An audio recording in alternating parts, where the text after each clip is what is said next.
Bon matin, les Master Collectors. Donc aujourd'hui, on s'en va comic book. On a Avenger #1 qui nous drop ce jeudi. Big drop. Ensuite, on s'en va voir, on s'en va dans la spéculation en fait. On va jumper dans le Disney Animation Desktop qui s'en vient. Donc le bureau d'animation de Disney qui s'en vient. On s'en va là-dessus, on en discute. Et on finit avec un survol du marché secondaire de Vivi.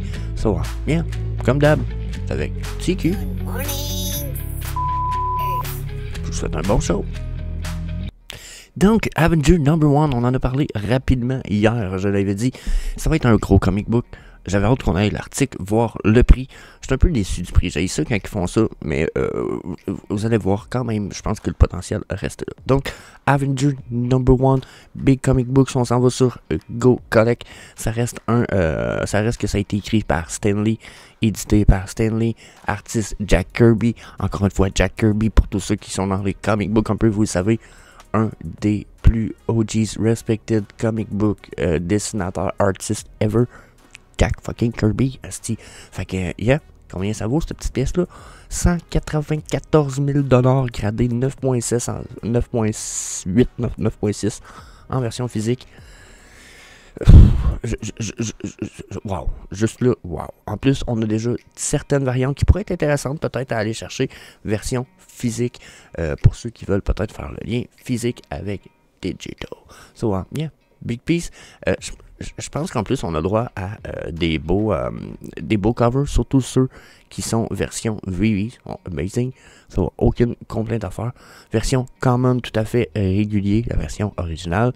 On a version noir et blanc, comme Vivi nous fait toujours la version Vivi ici. Comme je vous disais, que je trouve quand même respectablement bien faite. J'aime le Iron Man, style, genre, on dirait qu'il se la pète un peu, il fait son fresh guy, avec son poing fermé là bas. I like it. Le Hulk me fait un peu étrange, mais n'empêche, je trouve que ça reste de très belles versions. C'est sûr, bien entendu, allez voir Vivi Max si vous avez des questions. Cover, Vivi Cover, un peu plus connaisseur, bien entendu. Je vous invite à aller faire un petit tour sur sa chaîne. Allez le déranger. So, yeah, dernière version quand même weird. What the fuck? Je sais que c'est Wasp et Ant-Man en arrière, mais Iron Man, il a l'air cheapos as fuck. Pis t'as Thor qui tient son marteau par le... qui tient son marteau de même? Genre, en tout cas, weird. Puis bon, comme je vous disais, la déception personnelle du jour, ça arrive jeudi, mais c'est 20 gems le comic book. J'aime ça quand ils font ça avec des comic books huge, puis il y en a quand même 10 000 versions. Fait qu'encore une fois, j'aurais aimé mieux 7500 versions. Ça aurait été épique à 20 gems en plus, ça aurait été fucking nice. Bon, à cette heure, est-ce que mon petit avis, c'est tout le monde devrait participer, mais là, justement, on a Big Mac qui m'a confirmé quelque chose la semaine passée. Personnellement, moi je mettais toujours, ever fucking toujours, mes gems avant d'acheter quoi que ce soit sur la Vivi app. Même quand il y avait un drop comme celui-là, j'allais participer au comic book, même si je l'avais pas, j'avais acheté des gems. Là, avec le waitlist, tu peux attendre d'avoir été sélectionné dans la waitlist pour acheter tes gems. Donc, c'est mon conseil, personnellement, c'est ce que je vais faire. Je vais participer au drop. Puis si je suis pas pris, ben je ne mettrai pas les gems. Donc, c'est mon conseil. Je pense que tout le monde devrait participer à ce drop-là. Au moins prendre la chance d'être dans la waitlist. Je veux dire, c'est un bon retour quasiment assuré. Puis je pense qu'en plus, je pense qu'il nous restait 3 gros comic books à avoir dans Vivi. Il en reste 2. Celui-là, c'était un des derniers. So, yeah, à évaluer. That's for sure. Ensuite, on s'en va vers le Animation Desk de Vivi qui s'en vient tranquillement, pas vite. Donc là, boom, Animation Desk. Donc déjà, là, c'est l'article du Roi Lion, ok? Parce que peu importe l'article, j'ai remarqué qu'il semblait dire la même chose, ok? Surtout question bureau d'animation. Donc là, bon, déjà c'est un bureau. C'est pas impressive un bureau comme ça, là. Faut se le dire, là, il n'y a rien d'impressionnant là-dedans. C'est un bureau, une table à dessin. C'est une table à dessin qui a une lumière intégrée, puis etc. pour ceux qui faisaient des dessins dans le temps, des animations. Aujourd'hui, on se sert encore de ça? Non, pas vraiment. Le monde fait tout ça sur ordinateur maintenant. ça remplace le Animation Desk. Par contre, ça a quand même quelque chose d'intéressant. Bon, déjà, premier petit feature, peut-être que certaines personnes n'ont pas remarqué, c'est le truc rond ici, noir, en plein milieu. OK? Là, je dis ici, mais je sais pas si... Je serait peut-être mieux de vous le dessiner un peu comme ça. Hein? Le truc rond qu'il y a là. OK? Ça me fait beaucoup penser à quelque chose que moi et Karim, dans l'équipe, on avait déjà remarqué, mais on avait dit ça, et ces pièces-là sont différentes. Pourquoi? I don't know, mais... Boum. Si je suis pas dans le bon. Ah, et voilà. Donc, qu'est-ce que c'est ici? Voyez-vous le cercle, là, sur la base du collectible? Même chose ici. Ça donne un espèce de feeling que le bonhomme il est animé par-dessus un rond de table d'Animation Desk. Puis si vous avez remarqué déjà les drops de tout ça, justement, vous êtes déjà dit, pourquoi que les autres n'ont pas le même socle? Pourquoi ils ont des socles différents, puis que c'est dans... Là, j'en ai rien trouvé deux, c'est des Mickey qui ont des socles différents, mais je pense qu'il y en a un autre, puis il faudrait justement que... s'il y en a qui se rappellent lesquels qui ont des socles comme ça, mais il y en a qui ont des socles un peu différents, puis étrangement, ce sont ceux qui sont comme pas animated qui ont ces socles-là.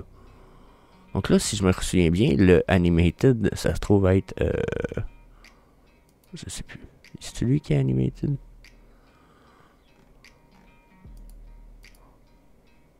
C'est comme là, lui ici, c'est c'est lui qui est animated en plus.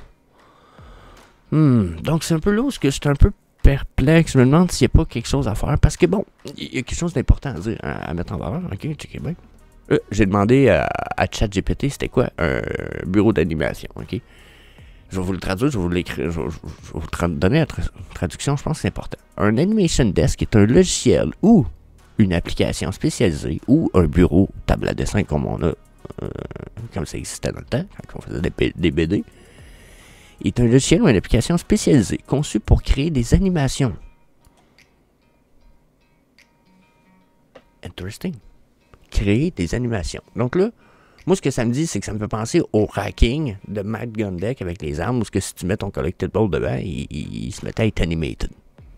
Donc, un bureau d'animation, ça propose des outils et des fonctionnalités permettant aux utilisateurs de dessiner, de concevoir et de manipuler des images individuelles pour créer des animations fluides et dynamiques sur ou à partir de ces images-là.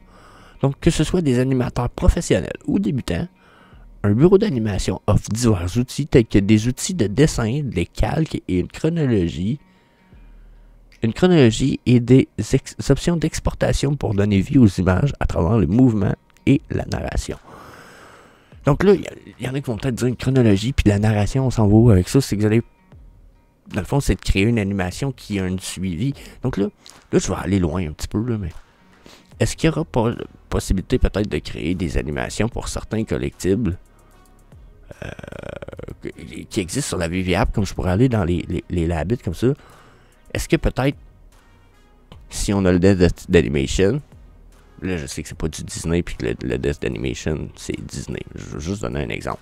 C'est que les Labbit, comme ça, quand je les regarde, la plupart d'entre vous, vous le sentez, vous l'entendez, si vous connaissez les Rabbits, on les voit quasiment rire. Là. On regarde l'image, on voit quasiment l'animation. Pourquoi? Parce que quand ils rient, ils sursautent, ces petits lapins-là, sont un peu... ils ont l'air de petits espiègles, un peu. Fait que, tous ceux qui les connaissent, on la voit l'animation. Qu'est-ce qui nous dit que d'avoir le bureau ne permettra pas certaines pièces? Je pense pas que celle-là, ce soit un bon exemple, là, mais c'est celui que quand tu le regardes, tu as l'impression que tu as le feeling le plus. Mais j'ai l'impression que certaines pièces pourraient gagner de l'animation. Dans la mesure où, bon, là, tout à l'heure, je disais, ceux-là ici, ils ont le racking du Animation Desk, mais il est animated.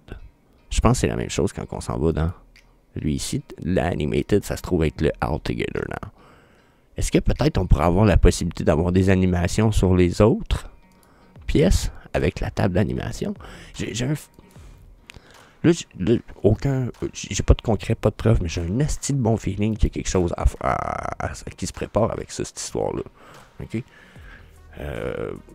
Mon feeling est assez probant là-dessus. Je sais pas pourquoi. C'est peut-être juste l'instinct ou... c'est peut-être juste la marde aussi. Mais j'ai un bon feeling. Surtout que là, ils disent ici, dans l'article, qu'on va avoir jusqu'au 31 décembre pour acquérir les 5 crayons pour se construire le bureau d'animation. Donc là, je me dis, OK, fait que ça, c'est pas prévu de dropper vraiment ce bureau-là avant 2024. Ce qui semble, selon moi, on est en août, septembre, octobre, novembre, décembre, hein, selon moi, ça fit avec Viviverse. Je verrais Viviverse arriver style Noël, temps des fêtes, ou de quoi dans le genre. Je sais pas si vous comprenez, peut-être ou sinon 2024, peut-être. Fait que là, moi j'ai un feeling qu'il va y avoir moyen d'animer des trucs, peut-être même genre, ça peut peut-être être des animations de base, mais du style que tous les personnages de Disney vont peut-être avoir une possibilité d'être, je sais pas, les faire vibrer ou d'avoir des animations qui vont succéder. Peut-être qu'il y a déjà des animations de coder dans certaines pièces, puis il va juste avoir la possibilité avec le bureau d'animation de dire, OK, quand la personne passe devant et l'active, fais-moi l'animation 1, 3, 7 et 8 consécutivement, puis il recommence. Genre, personnellement, ça serait vraiment pas dur à faire parce que quand tu vois qu'il y a des animations comme Too Much Magic qui est animated ici, quand tu vois l'animation, tu te dis, hey Chris, l'animation est quand même crissement clean. C'est sûrement pas super laborieux de faire des animations pour d'autres pièces. Puis j'ai même envie de dire que, tu sais, c'est un employé, ça, là, au nom de... J'aime dire, il y a beaucoup de pièces de Disney. Oui, mais créer une animation pour une pièce prend une semaine. Une semaine de salaire pour un gars qui sait faire sa job comme il faut puis qui est bon dans son taf. C'est pas des milliards de dollars, là. Donc, tu peux quand même trouver un gars avec un salaire de 50 000 par année qui fait juste ça, créer des animations pour tes pièces NFT de Disney, pour que l'Animation Desk soit incredible, puis pour que les pièces du futur de l'Animation Desk aient toujours plus de... pas les pièces futures de l'Animation Desk, mais les pièces futures de Disney aient toujours plus de valeur à cause du Animation Desk, puis à cause de... Donc, et si je vois un bon potentiel là. Moi, là, je vois un bon potentiel là, puis j'ai un feeling qu'il y en a beaucoup qui vont l'avoir, mais il y en a beaucoup qui s'en calissent. Donc, yeah. J'aimerais savoir votre avis dans les commentaires sur ce sujet, parce que pour vrai, il y a beaucoup de choses qui se trament un peu aussi sur les réseaux sociaux à ce niveau-là. Il y a des gens qui pensent que ça va être nécessaire d'avoir 2 sets de crayons, parce qu'il y a un pot à crayons juste ici, là. Hein? Donc là, est-ce qu'il va falloir avoir 5 crayons aussi de plus pour mettre dans le desk une fois qu'il va avoir été crafted? Parce que il faut burn les 5 crayons pour avoir le desk. Donc là, s'il faut que tu en burn 5, mais que tu as besoin de 5 crayons pour avoir d'autres bonus sur le desk, ça te prend 10 crayons. Il n'y en a pas à l'infini des crayons non plus. Donc, yeah. Beaucoup de questions, beaucoup de développement. Donnez-moi votre avis, s'il vous plaît, le plus possible dans les commentaires. J'aimerais ça faire évoluer le mien pour pouvoir partager tout ça avec vous. Passion, Master Collector. So, yeah. Switch, parce que là, on s'en va sur Secondary Market. Boom. Non, ici. Non, ici. Non plus. Ouais, on s'en est là. C'est ça. Là, on s'en va sur Secondary Market pour les quelques minutes qui restent, parce que je vais essayer de clencher ça. Les derniers épisodes auraient été trop longs à mon goût. Donc là, mon feeling, là, quand je regarde tout ça ici, personnellement, question Secondary Market, c'est que là, on a beaucoup d'opportunités, mais que si je me mets en market listing sur My NFT Tracker comme ça, ok, puis que je me mets avec du plus bas au plus grand ici, ok, il y a quelque chose qui arrive quand même assez important, c'est qu'on va voir que certaines pièces qui sont très peu fréquentes en listing sur le market, il n'y en a pas beaucoup. Regardez 3 pièces, 5 pièces de ça, puis c'est des grosses pièces pour certaines, ok. Regardez le cadre ici, là, 52 pièces. C'est sûr que lui, ça compte moins parce qu'il en reste à vendre dans le market, dans le store de Vivi. Ok. Mais vous voyez qu'on va avoir des numéros importants. Bon, là, pour ceux peut-être qui pourraient se demander, qu'est-ce que tu es en train de dire? Checkez juste ici au-dessus de ma tronche comme il faut, je vais essayer de l'expliquer rapidement. Ça ici, c'est le nombre de pièces qui va rester sur le marché secondaire de Vivi à vendre de ça.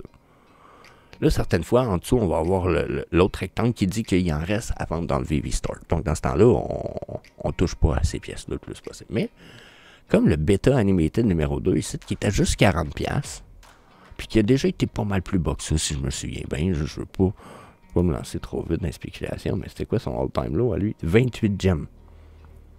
Il en reste 7 sur le market. Le monde pourrait-il accumuler de ça, cette pièce-là, qui en a juste 2500? Tu sais, pensez à ça, là. Si t'en as 250, t'as 10% du supply. J'en prends pas des mannes, là. Tu sais? Puis, il va y avoir d'autres pièces comme ça que je pense que tranquillement, les gens vont peut-être commencer à accumuler. Il reste 11 labits de backstab ici. 11 sur 888. Ça veut dire que t'en as 88, t'as 10% du supply. Ça veut dire qu'ils sont 100$ chaque, ça fait 8800$ d'investissement, Jess. T'es fou de mettre 8000$ dans des habits. Je sais, c'est à point de vue d'exemple dans la mesure où il y en a qui vont faire ça avec des cadres de Nemo, des cadres de Disney. Vous pourriez faire ça avec Freddy là. Ben quoi qu'il y en reste sur le listing aussi, là. Ça fait peut-être pas de sens. Mais mon point, commencer à vous dire, là, il y a des gens qui vont accumuler des pièces qui commencent à être rares, là. Là, je pourrais continuer avec les labits parce que, regardez, il en reste 13 avec un supply de même pas 2000. 43 gems. Puis, il y a d'autres pièces comme ça. Puis, je pense que c'est des choses que probablement les gens ne prennent pas la peine d'évaluer, de prendre en perspective. C'est qu'il y a beaucoup d'accumulation, puis que tranquillement, il y a des listings secondary market qui deviennent de plus en plus rares. Puis un jour, il y a des gens qui vont les garder, ces pièces-là, sur du très long terme. Vous allez avoir des listings, mais probablement de moins en moins. Puis, regardez ici, Skate One Gripper, 240, vous allez me dire, ouais, 240 gems, mais il y en a 266. Il n'y en a pas des mannes de ça, là. Il en reste 14 en listing sur le market. C'est 5% du supply, ce qui est quand même beaucoup. Mais c'est parce qu'il y en a juste 280 pièces total. Regardez ici, 1,80% du listing. Les Tristan Ethan Lord. Le monde triple. Pourtant, je les trouve très affreux, mais quand même, je peux pas dénier qu'il y en a 777. Ça, si t'en as 77, t'as 10% du supply. Si t'en as 37, je pense, t'as 5% du supply. Ça va vite. Ça va être des pièces éventuellement qui pourraient devenir de collection. Puis ça va être évalué, je pense, de façon très forte. On a AA ici, que je dois vous avouer, je pense qu'il pourrait surprendre les gens. Je sais qu'il est écrit ici qu'il en reste dans le... il en reste à vendre dans le marché. Je sais pas si c'est bien vrai tout ça. Mais je pense quand même que c'est une pièce qui va être bonne. J'ai eu au minimum 3 indices et de 3 personnes différentes me disant AA est une pièce incroyable, super impressionnante pour le viewers. Donc, regardez, il reste 14 sur le listing. Le Dories ici, même chose. Sur 355 il y en a 355 pièces. Ça vaut 125 gems seulement. 14. Il y en a 14 sur le listing. 15 ici pour le Time for School. Je veux dire, on peut continuer, là. Il y a du... puis j'ai même pas choisi les plus hautes en plus. J'ai été avec vraiment ceux qui en avaient le moins tranquillement. Patrick Hughes. On a quelqu'un dernièrement, il me semble, qui m'a dit qu'il en avait acheté. Super bon set à acheter, Patrick Hughes, là. OK? On parle de des sets à 600 éditions. 600 éditions. Puis 450 éditions. 125, 95, 65 gems. Il en reste combien sur le market? À peine 3%. 4% max du set. Donc, bien, mon avis, big deal, big profit, belle opportunité. Peut-être pas les pièces que vous allez nécessairement aimer pour votre showroom. Genre, moi, je les trouve hot, les Patrick Hughes, mais je les trouve pas beaux. Je veux pas afficher ça dans mon showroom. Fait que si j'achète de ça, je pense à mon portefeuille en tabarnak. C'est à voir. Bien, c'était mon avis. Donnez-moi le vôtre, bien entendu, dans la section des commentaires. Puis, bien. Vous allez voir, si vous voulez voir d'autres vidéos, allez voir celui qui va apparaître à la place de ma tronche. Je pense que ça pourrait être une belle opportunité. Pour vous autres, je vous parle de Pokémon 151, sur lequel je fais un opening le 3 septembre. Belle opportunité de commencer une collection physique en card avec un crise de bon potentiel. Ça va bien. That's it. Peace. See you later, alligator.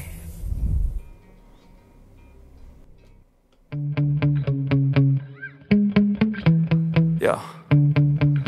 Sometimes I get so mad, there's no controlling me. My thoughts get so bad, I'm like, I might grab a bat, I don't know. My wrath, my blood boils over like, oh God, here goes. I lost all feeling from my head to my toes. You said some shit that I can't let go, so just stay tuned.